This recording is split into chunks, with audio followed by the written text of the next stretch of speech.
niba ukoresha WhatsApp ukwiye kumenya ibintu. Hari igihe uba wifitiye umwanya muto cyangwa se udashaka kwereka abantu ko uri online kuri WhatsApp kandi ukeneye gukoresha network. Swat ushobora kuba uri kuvuga ati ndi gushaka kujya kuri YouTube cyangwa se ukaba washaka kujya kuri TikTok, Instagram n'izindi mbuga ariko uteretse abantu ko uri online kuri WhatsApp. Rero hari ukuntu ushobora kubigenza ku buryo ushobora kujya kuri YouTube, ukajya kuri TikTok, ukajya kuri Instagram ariko umuntu uri online ntamenye ko ntahita abona kuri online, ukaza kubifunga ukaza kubimwereka ubishatse. Urikira tujyane.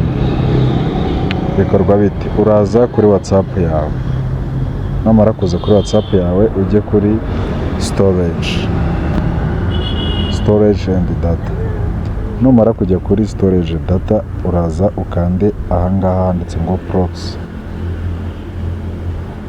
Uraza kuri proxy,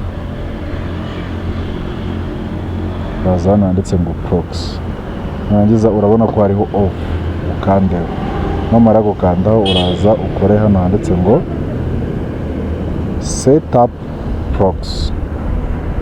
Numara gukanda kuri setup proxy uraza hano muri proxy host ushyiremo 5.5.5.5 ushyiremo 5 inshuro enye hagiye harimo ziriya dot. Nurangiza wemeze. Iyo umaze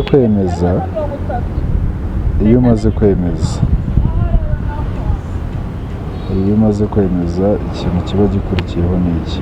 Uragaruka ugahita urabona ko hano ahita uhataninga on. Iyo umaze kuhataninga on gutyo biba birangiye. Umuntu wese ntashobora kubona ko uri online. Ubu wagenda ukigera kuri Facebook, ukigera kuri Instagram, TikTok, umuntu ariko akaba adashobora kumenya ko uri online. Ubu buryo rero niba bugufashije utibagirwa gukanda subscribe, like, share ndetse na comment kugira ngo tujye dukurikirana, tujye tujyana no mu tundi tuntu tw'ubwenge. Hanyuma rero ukomeje ushobora kwibaza ngo ni gute ko naba amaze noneho kubifunga umuntu adashobora kubona ko ndi online. None igihe uzaba ukeneye kongera ko abantu bongera kubona ko wagarutse online, uzongera n'ubundi usubire kuri WhatsApp yawe.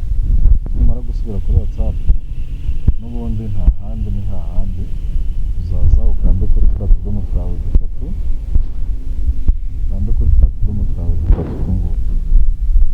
numara gukanda uzaza n'ubundi muri setting, storage and data nk'uko n'ubundi twabikoze kare. Niturangiza tuze n'ubundi kuri proxy noneho akangaka tugataninga off. Noneho tuzahita dutaninga off.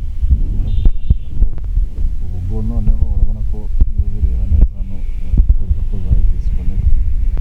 Iki gihe noneho ugarutse kuri WhatsApp umuntu ahita ashobora kubona ko noneho uri online.